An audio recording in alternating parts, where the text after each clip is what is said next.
नमस्कार। मैं हूं ज्योतिषाचार्य राजेश।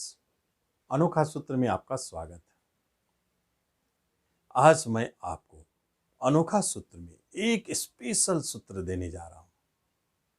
जैसे आप जमीन खरीदना चाहते हैं या जमीन का टुकड़ा लेना चाहते हैं, कोई खरीदने के लिए जा रहे हैं और आपको ज्योतिष का, वास्तु का ज्ञान नहीं है, तो आप कुछ भी खरीद सकते हैं और बाद में परेशानी उठाना पड़ सकता है।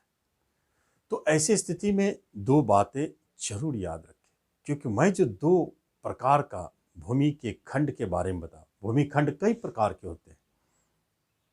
बस आपको दो प्रकार के भूमि खंड खरीदने के लिए और दो प्रकार के भूमि खंड में बचने के लिए बता रहा हूं। क्योंकि खरीदने के लिए याद रखें, आयताकार और चतुर्भुज जमीन श्रेष्ठ होता है, जिसका चारों कोण लमसम एक जैसा तो होगा नहीं, चारों जो है उनका चौहद्दी वह लमसम बराबर हो तो स्क्वायर हो गया, बहुत अच्छा।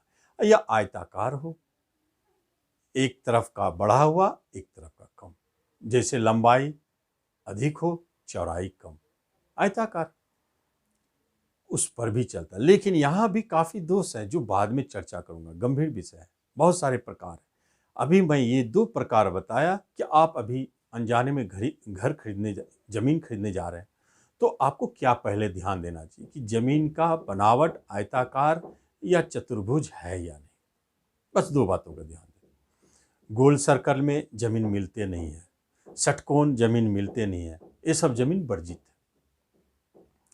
लेकिन अब मैं जो दो प्रकार का बताने जा रहा हूं वो बहुत ही जाना पहचाना और उपयोगी है, जिसे जानना जरूरी है। गलती से वो बहुत माइन्यूटली आपके ऊपर असर डालेगा। गलती से भी आपने ले लिया आयताकार समझ के या स्क्वायर समझ के, और वो निकल गया गौमुखा या निकल गया बगमुखा, तो डेंजरस है। फिर तो जीवन खत्म, नर्क, वहां आपका रहना मुश्किल। क्योंकि बगमुखा घर में, जमीन में आपने यदि घर बना दिया तो आप कभी सुख से नहीं रह पाएंगे। बाघ का मुंह नाम है इसका। आप पाएंगे अशांति, झगड़े, विवाद, रेंट लगाते हैं टिकेंगे नहीं, झगड़ा होके जाएंगे। आप खुद अपने मेंबर आपस में झगड़ते रहेंगे। घर बनने के बाद आगे घर बनाने की बात छोड़े, आप तो झगड़े में ही उलझ जाएंगे। कोई न कोई मुकदमा, कोई न कोई तरह का झगड़ा, परेशानी, एक्सीडेंटल योग सब बन जाते हैं। अजीब अजीब योग बनते हैं, क्योंकि जो वास्तु में देखा गया तो पूछा भी गया, नए रिसर्च भी किए कि आपने क्या अनुभव किया, आपने क्या अनुभव किया। कहीं से न्यूज आया कि यहाँ रेंट नहीं टिकते हैं, झगड़ा होकर निकल जाते हैं। कहीं पर अनुभव आया कि आपस में बाप बेटे की जमती नहीं है, खूब झगड़े होती है। कहीं पति पत्नी में जमती नहीं है, कहीं हर जगह झगड़े की ही बात मिली। चाहे मेंबर कोई भी हो, झगड़ा वहां होता रहे और बागदेव ठीक रहेंगे। शांति उनको पसंद नहीं है बाघमुखा में। अब बाघमुखा होता कैसा है इसके बारे में भी बताऊंगा। अब मैं गौमुखा का चर्चा कर दूं, क्योंकि गौमुखा जमीन भी है, आपने गलती से ले लिया तो क्या होगा। दोनों को ध्यान से समझिए, दोनों में अंतर और दोनों में क्या क्या चमत्कार है। एक अच्छे फल भी देते हैं, बुरा फल भी देते हैं, तो वो अच्छे फल भी देते हैं। बगमुखा अच्छे फल कैसे देते हैं इसे भी समझना है। पहले दोनों को तालमेल में बैठा लो। गौमुखा के साथ क्या है कि अगर आप गौमुखा घर, जमीन पर घर बना लिए तो आपके घर में सुख, शांति, वृद्धि, धन्य, धान सब बढ़ता रहेगा। बगमुखा में झगड़े, विवाद, मुकदमा, झगड़ा, तो धन की हानि हो रही है, बरकत कहाँ।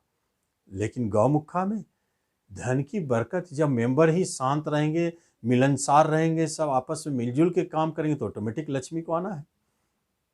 इसलिए गौमुखा जमीन निवास के लिए बहुत अच्छा।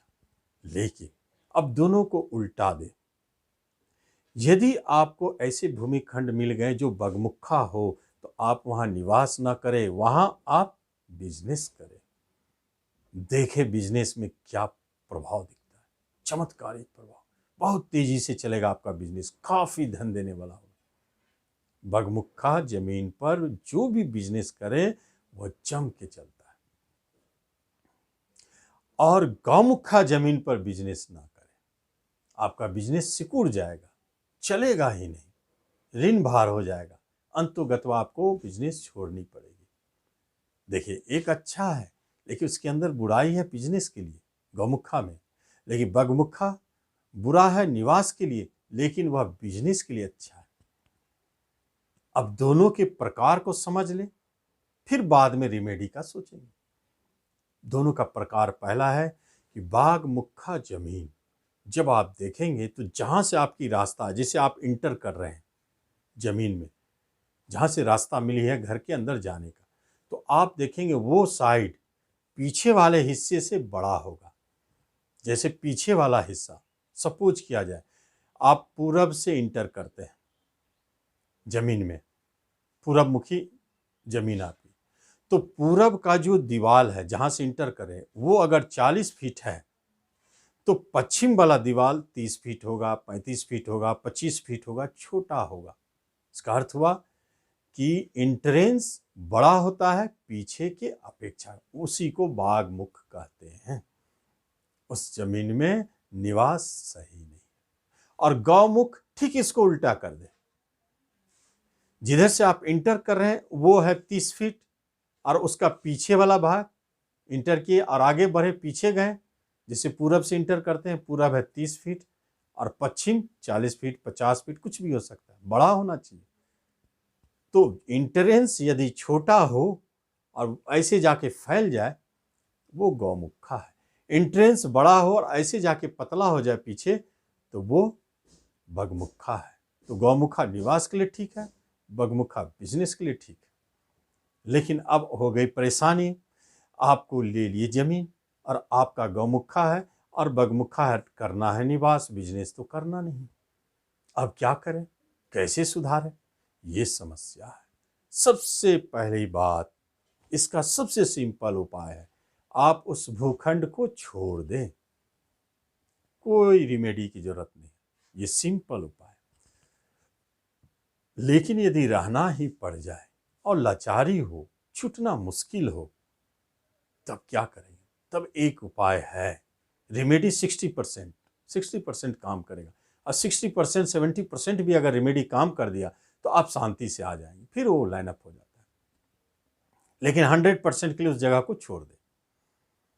लेकिन 60-70% रेमेडी काम करता है, देखा गया है अनुभव में। करना क्या है, ध्यान से समझिए, उसे दोनों टुकड़ा को, चाहे गौमुखा हो चाहे बगमुखा हो, उसे आयताकार बना दें। अगर आप मेरी भाषा नहीं समझ रहे तो क्या करें, कैसे आयताकार बनाएं? सिंपल सी बात है, यदि पीछे वाले हिस्सा, घर के पीछे वाले हिस्सा 30 फीट है और आगे वाले हिस्सा 40 फीट है, तो आप क्या करें, कोई एक साइड से 30 फीट पीछे वाले और 30 फीट आगे वाले जगह को लेके एक लकीर खींचे और उसके अंदर में जमीन खोद के एक तांबे का मोटा तार डाल दे और फिर उसे ढक दे। एक तरीका ये। दूसरा तरीका है कि वहां बाउंड्री दे दे और 2 पार्ट में भाग दे, उस पार्ट को आप यूज करें, लेकिन इस घर से वो अलग पार्ट है। आप देखेंगे वो आयताकार हो गया, अब उसकी दोष खत्म हो गई, आपको लाभ मिले। ठीक यही आपको गौमुखा में भी करना है। अगर रहना है तो बहुत अच्छा, अगर बिजनेस करना है तो गौमुखा में चलेगा, नहीं तो आप बिजनेस के लिए आप ले लिए, रहने के लिए तो गौमुखा ठीक है। अब बिजनेस करना है तो क्या करेंगे, दुकान को इस तरह से ही काट कर देंगे, कटिंग करेंगे, अंडरग्राउंड कटिंग करें या वहाँ बाउंड्री फॉल्स खड़ा करके और उसको अलग कर दें। बाउंड्री किसी भी तरह से आप खड़ा कर सकते हैं, चाहे आप शीशा लगा के, शीशा नहीं, प्लाईवुड लगा करके या सीमेंटेड देके किसी तरह से फॉल्स बाउंड्री खड़ा करके उस भाग को दबा दें। जैसे आपका पिछला हिस्सा दुकान का 15 फीट है और अगला हिस्सा दुकान का 10 फीट है, तो ये गौमुखा हो गया, दुकान नहीं चलेगा। तो हम क्या करेंगे, अगला हिस्सा का एक साइड कोई लेंगे और उस एक साइड से अगला हिस्सा का जहां से एक लकीर लेंगे और पिछले हिस्सा के 10 फीट लेंगे वहां से और वो दोनों को मिला देंगे और वहां एक फॉल्स दीवार खड़ा करेंगे या वुड का दीवार खड़ा करेंगे या अंडरग्राउंड वायर डाल देंगे, कॉपर वायर, और ढक देंगे, उसको प्लास्टर कर देंगे, हो गया। रेमेडी आसान हो गई, आपके देखेंगे दुकान चलने लगे। तो इस तरह जो दोष उत्पन्न होता है बहुत गंभीर है, आजमाया हुआ है, हमने कई मामलों में देखा है। गौमुखा बगमुखा दोनों असर करते हैं भयंकर। इसीलिए हमें लगता है कि जो जो अनुभव में मैंने पाया है वो आपको बताता जाऊं, ताकि ऐसी स्थिति आ जाए तो आप स्वयं निर्णय ले सकें, कोई परेशानी नहीं। तो निश्चित आप इसका लाभ लें और इस वीडियो को सब्सक्राइब जरूर करें, शेयर भी करें, लेकिन बेल बटन दबाकर। ओके, आप इसका लाभ लें। धन्यवाद।